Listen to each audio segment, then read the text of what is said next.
No matter how much research you do at your desk, it cannot replace physically inspecting a property. And today we give you our top 5 property inspection tips, including our number 1 tip that you definitely do not want to miss. Welcome to Your First Home Buyer Guide, the podcast for first home buyers who want to move it along and become homeowners. But most importantly, it is for you to become an educated home buyer. I'm Meighan and that was Veronica. We're both buyer's agents and probably old enough to be your mum. But it's a good thing because between us we've got over 45 years experience to share with you and bucket loads of stories about avoidable mistakes. Together we're going to make sure you get unbiased and real information you can rely on. Allow us to guide you on your home buying journey. We want you to become an educated home buyer so that you can stop looking for your first home and actually become a proud homeowner. We've got loads of great tips for you in this episode, and if you'd like more useful tools, head over to the website homebuyeracademy.com.au, and there you'll get access to our free mini course, How to Price a Property Like a Professional. You will also find the holy grail of home buying education, Your First Home Buyer Guide, the online course for people who want to become educated home buyers. We created this for you to help you get on the right path to home ownership for your first home and beyond. But before we get into the interesting stuff in this week's episode, we've got the boring bit, the disclaimer. You of course know that nothing in this podcast is to be taken as personal advice. We always recommend getting the advice of an expert in their field who takes the time to understand your personal situation. We've done our very best to ensure that the content is correct at the time of recording. Things change rapidly, so always check with the relevant government authority and your trusted advisors to get the most up-to-date information.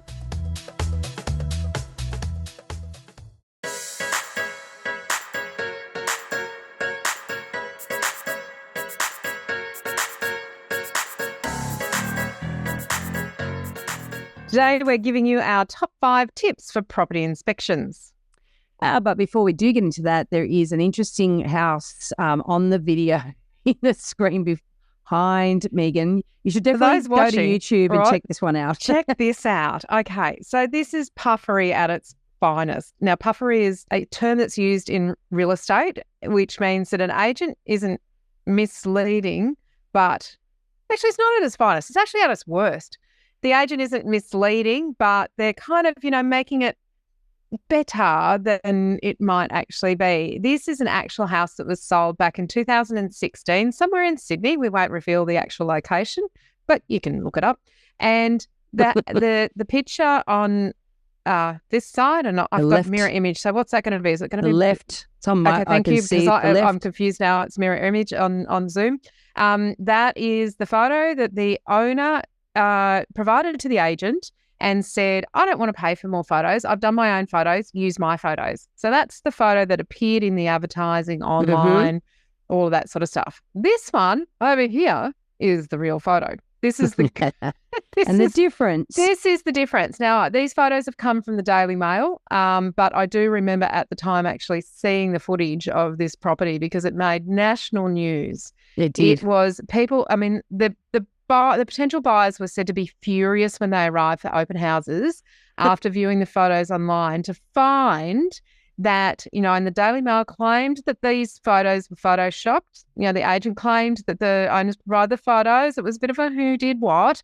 But it just goes to show how important personal inspections are, or having someone you trust and knows what they're doing, like a buyer's agent, actually do the inspections for you. You can't do it all at the desk. So here's a classic, right? So from those of you who aren't watching the video, it's a front of house shot. And the one that was in the ads has a lovely blue sky above the house. And the one that with some fluffy clouds. And the one that made the paper has a stonking big water tank, giant, way bigger than the house. Huge. That is immediately behind the house. I just want to gurney it, actually. It's that dirt. And it's filthy and it's very ugly looking. At least it's not a flock of flats or a flock of bats, as my team call them, a flock of bats all staring into your backyard. But it's a bit of a ugly monolith there. Here's the thing, though. And it is towering over the house. Apparently, it wasn't photoshopped. Apparently, and I remember this, apparently the person who took the photo got into the middle of the road, got down on their haunches and got their camera up. Got at the a certain angle, you can't see the water tank. But then as soon as you stand up, there it is, larger than life. So, and it's a classic example because I guess you could argue that if you don't inspect property physically, you might never know that. But you actually, if you got on Google Earth anything like that.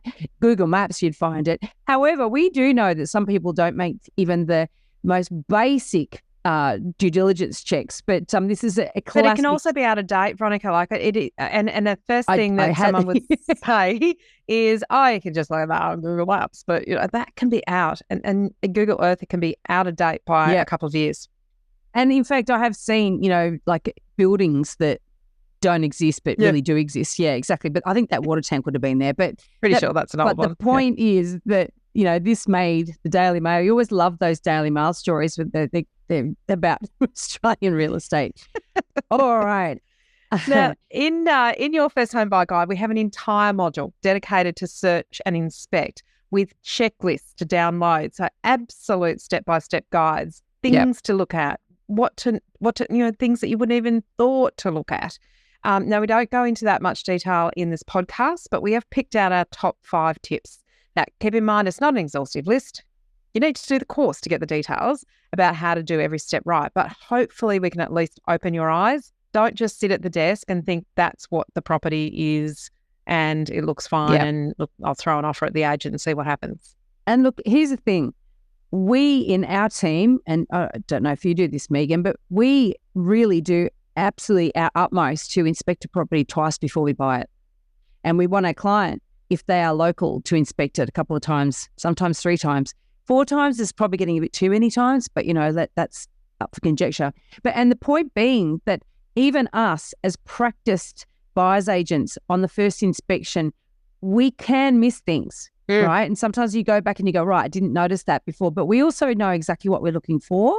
And it is really important that you have checklists if you are not seasoned professionals like we are. But even us, we like to see a property twice before we actually go for it. So that's just something to take into account. But when it's a hot market, you often don't have that opportunity. And so we will go into what to do with that. And so you've really this where these things are really important to get the most out of that one time you get to look at a property. Yep. Now, first tip is to plan your time carefully. Yes. Now, that might sound like, of course I've got to plan my time carefully. I've got to put the appointments in the calendar and I've got to find out when the open house times are and all of those sorts of things. But on a Saturday, you may find that a lot of inspections happen around 10, 10:30, 11 o'clock. 11 o'clock. Yes. Because it is everything's the best time open at 11 o'clock. It's the best time in real estate. So if you're in a rapidly moving market, that is, properties are selling fairly quickly after the first open house, you've got to really prioritise. You have to look at what you do want to have a look at, what you don't want to have a look at, prioritise them. If you've got a lot to look at, then you might rush and you actually might miss some really important aspects of the property. I remember looking through a house with my former husband before we were married, and it was before I was in real estate, so I didn't know what I didn't know. But I remember walking out of the house and going, okay, we've got to get to the next one. What did you think of the bathroom? And he said, oh, I went from the front of the house to the deck. I actually didn't see the bathroom. So, it can happen really easily because we were rushed to get to the next one. So he completely missed part of the house, gone straight to the deck. Well, yeah, and this is the thing too, is that when you in a hot market, you have to be thinking, okay, if there's 3 properties on at 11 o'clock, 11 to 11:30, you've got half an hour to get through 3 properties, including travel time. Yeah. Now, I'm guaranteeing you're not going to get to 3, right? You're going to get to 2 at best. And then if one of them is really the one you want to buy, you're going to have one of those whirlwind inspections. So I think that really having a checklist is really important for that, so you don't miss bathrooms, and it easily happens. But also doing our second tip here is doing an area recce, because if you do some drive-bys before the inspection, you are going to work out a lot of the stuff on the outside of the property that you may or may not be interested in, and you can actually help shortlist that way. Absolutely. So eliminate. Yeah. If it's got a giant water tank behind it or a big block of flats that looks straight in or beside it or overlooks, the entertaining area, then you may actually be able to eliminate that before you spend time going to the inspection. And it is tip 2, which is do an area recce. So, go to the shops, go to the cafes, check out the bars, look at transport. You can do all of this outside of the open house time. And you may actually eliminate some properties in areas because you go, this is not people like us. This is not where we want to live. This is not our style. This is not our vibe. You go to the kids' parks if you've got children or you're planning to have children. You know, what are the parenting styles like? Are they like yours or are they quite different? You know, Are they all feral? Are they? Or are your kids feral too? I mean, and that might suit you. But doing the area recce before you go to an open house, because you've got to really, really think about which ones you want to look at and narrow things down. It can help you go, this area is just not for us. We don't need to spend time looking at properties. Doesn't matter how good they are. Or you might love it. Here's another good example, like in where I live, for example, there's lots of skinny one-way streets. And some properties are in a one-way street that in my view goes the wrong way.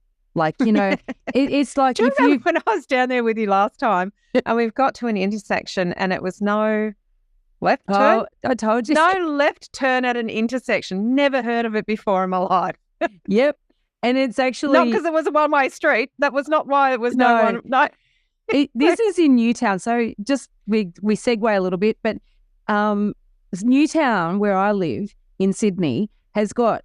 It's split in the middle by a street, a main road called King Street. On one side of King Street, the properties are in the City of Sydney Council, and on the other side of King Street, the properties are in Inner West Council. So you've got two councils for the same suburb, and I swear they have different traffic management policy, because you literally cannot drive legally from one side of the suburb to the other without going through a supermarket car park or making a legal left turn.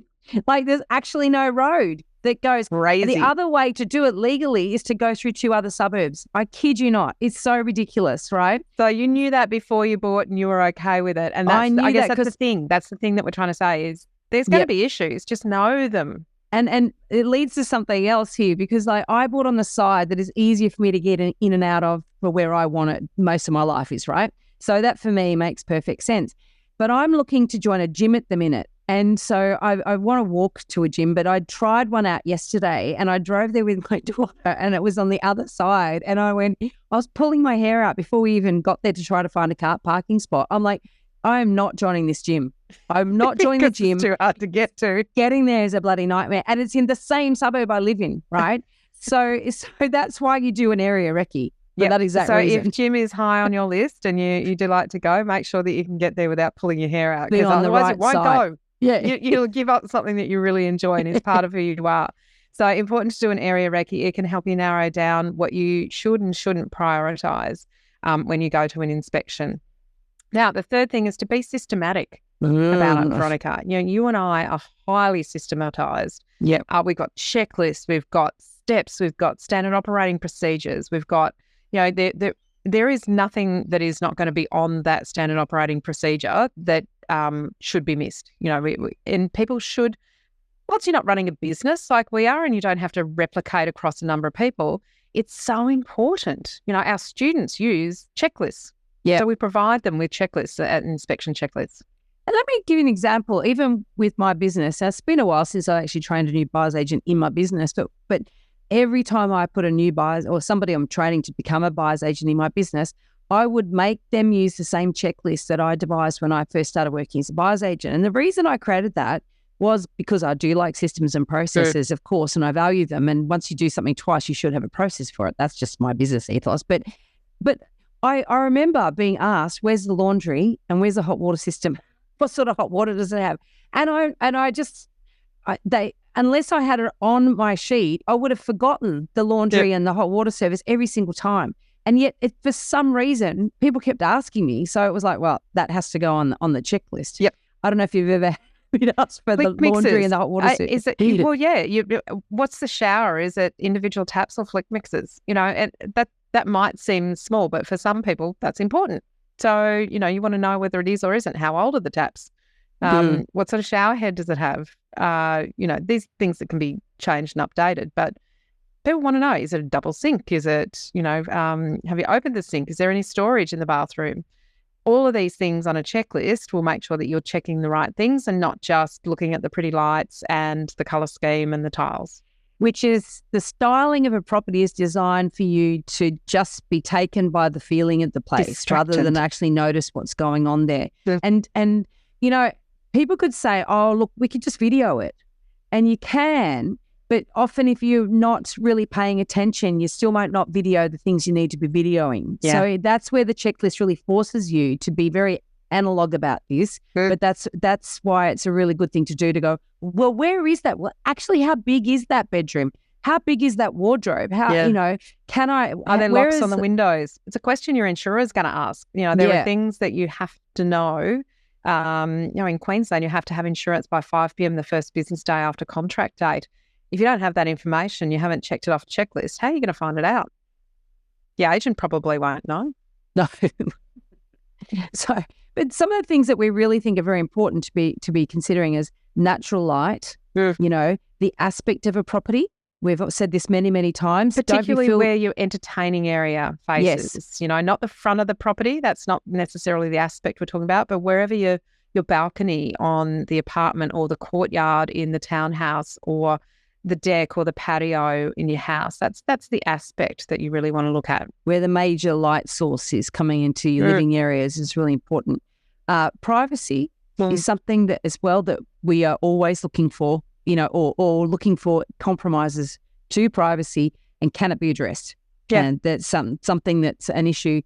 Outdoor areas and the integration with indoor areas, how usable are they, how protected they are from the weather. Do you have to go through the laundry to get to the backyard? Do you have to go through the main bedroom to get through the backyard?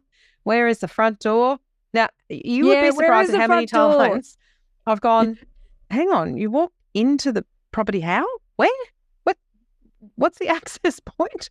You walk straight in the kitchen. That doesn't make any sense. It can't be the front door. And noise. Noise is something that you really, you can't pick up smells online. Like when you look at a property, you can't smell the damp. You can't pick up noise. And in fact, unless you've got a decibel meter, I think you can't really, you know, accurately measure noise anyway. But like, noise is really important. And it's not just thinking about plane noise or train noise or automobile noise. This is about, you know, what noise in the neighbourhood as well. You know, like, I don't know, kids playing. Well, but also apartment complexes. If you're looking at buying an apartment or a townhouse that has common walls, or maybe they're stacked on top of each other, if you've got someone above you who's done timber flooring, but they haven't done the right acoustics under the timber flooring, until you're in that place and you're spending a bit of time there, you're not going to hear what that noise is like. Or if you can hear people in the bedroom or using the blender in the morning. Next door neighbours' air conditioning units. Yes. Another one that can drive people nuts. Can drive you nutty. Yeah, so these are all things that you need to be systematic about. It's not just, as you say, the styling is there to create an emotional connection and to help you look beyond what you're actually buying, because you're not buying the styling. You're buying the walls, the floors, the room sizes, the natural light, the ventilation. You're buying those aspects, not how it makes you feel when you're in it. Because once that stuff's out, it's just the walls, the floors, and the basics that you're actually buying. And that's what you really need to be analytical about, and have, you know, that frontal cortex taking over and the emotions sitting a little bit back behind. It's a classic actually, because there's some agents in Sydney called Bresic Whitney, and so some years ago they actually really changed the ways in which properties were being marketed. They started doing much more these stylistic photos and zeroing, you know, out of focus and zeroing in on a nice cushion and stuff like that. And often I'd laugh, these photos are meant to sort of create this look and feel of a property, and it's like, not one of those things in the photos comes with a house. And quite often nothing, you know, the lovely vase. Which is nice. Like, it's nice to flick through photos and do that, but they're the ones that you want to ignore. And it is, but with all respect to them doing their job, and their job is to sell the property connection, sell the property, and get the highest price. But that's the point. Is that those sorts of photos, when you can see that type of photo is really starting to come through in marketing, you can see it's really clear that's the intent of creating that sort of feeling about it, rather than actually the nuts and bolts of what you're buying in that property. So that's what the purpose of an inspection is, for you to sort of take the veil off your eyes and see what you're actually going to get. Yeah. Now, number 4 in our top 5 tips for inspections is the common faults to keep your eyes wide open for. Now, we're not suggesting that you be a building pest inspector. That's someone else's job, but it is worth having a look for things because they might stop you from spending money on a building and pest inspection if you've actually seen it yourself and you've identified it. And the first thing is wood rot. This is something that you actually can see if wood hasn't been properly maintained, properly painted. You can actually see the rot. And if it's non-structural, might not be a big deal, might just be a little cost to fix it. But if it's structural, it can be, there can be some fairly big cost there. And this is the thing that's a sign of a property that hasn't necessarily been well maintained. And so you sort of scratch the surface at some of these properties and you often find that they've got bigger problems that are less obvious to the naked eye. So this one of those little things that we do look for and we really notice, and along that sort of same line is termite damage. And sometimes you'll see evidence that there have been termites and they may or may not still be there. But even the fact that they've been there, you think, okay, there's going to be other damage somewhere else that we can't see. And with that, I look at all timber work on a property. I look at the windows. I look at the decks. I look at pergolas and all that sort of stuff. And I think, how recently has it been painted? How often has it been painted? Because those that are exposed to the weather, for example, they start deteriorating. Yeah. And so I want to see evidence of maintenance, not just being painted for sale either, because I've seen wood rot and termite damage just slapped over with some really thick paint, and that doesn't look so good either. It just doesn't quite look the same. It doesn't look as solid, does it? And if you got a key or a pen and you just go, oh, what's going on? Have you ever seen, yeah, that's right. And just soft. In terms of termite damage, have you ever seen people walking through a property tapping on the walls? Yeah. As a listener, there's ads. There's bank ads that people tapping on the wall, and it's like, what? Do you know what you're tapping for? But it is a way of finding if there's the sound of termite mudworks falling down inside the sprinkling down in the. Anyway, that's not your job to find that stuff, but it is. Something to be aware of. Rising damp is something that we see more in the southern states than in up in Queensland, where we're more sort of houses up on stumps. It's not as big a deal. Oh, rising damp, definitely the bubbling in the brickwork and paint bubbling and things like that. I mean, and that smell I mentioned earlier as well. You can tend to smell a damp smell, and these things can all be quite contained. It could be small, although it could be quite extensive. And so it's just a clue of something that you think, well, and also I want to make sure that if I'm getting a building inspection on that property, I want to see that they've noted these things. Picked it up. They haven't noted what I've noted, then there's a real worry. Yeah. Subsidence is one that's not easy to see, but it's can be evidenced in cracking in brickwork. You see cracks, little hairline cracks, you go, oh, I wonder if that's an issue or not. Can be, might not be. It might just be bad mortar, but sometimes if a corner of the concrete drops, and you'll see some cracking in the brickwork that indicates that something about the slab might have moved. That could be a very, very expensive absolute no-go zone. So and just having a look for those things. Wonky floors. Like feel like you're sort of walking, undulating in many houses with very weird non-level floors. In older properties, they're just wonky. That you accept that. We did an episode a few back about looking for the bones of a property when you renovate. So if you're interested in this, go back and listen to that episode. And sometimes you accept the wonkiness of a house, but again, it could be a sign that there's some subsidence, in which case it could be quite expensive to fix. Yep. Just a couple of other common faults. Non-compliance. Now, that's really hard for you as a first home buyer to know whether something's compliant or not. But really, if something's been added and it doesn't look like the original part of the building, might be a deck or a carport or a garage that looks like it's addition, you might want to do a little bit more investigating. Attic conversion. Yep. Bobs. Now, we laugh often at Bobs. They're bloody owner builders. And you want to have a look because the quality of the build work can sometimes be quite substandard and can lead to a great deal of heartache for some people. generally speaking, Bobs don't have building insurance. So if they've done some work and they declare, so say in Queensland, if they declare that they're an owner-builder and have done work under an owner-builder's licence, then you don't have any insurance cover for that. So you've got to be really, really careful with owner-builder work. It's sort of bizarre, isn't it? Because you think, well, I've got no insurance, but nor has the actual owner-builder got a trade certificate. Yep. So it's like it is a bit beware. Beware. And also beware of lipstick on a pig, which is basically those cheap and cheerful tart-ups that people have gone and done a quick reno for sale. And we see lots of these around. A lot of agents, a lot of sales agents actually get hold of these properties and get their teams through them before they even put them on the market. And, you know, and we see a lot now, neck of the woods, you probably do too, Meighan. They know that can help them get a better price, and it doesn't necessarily make for a good renovation.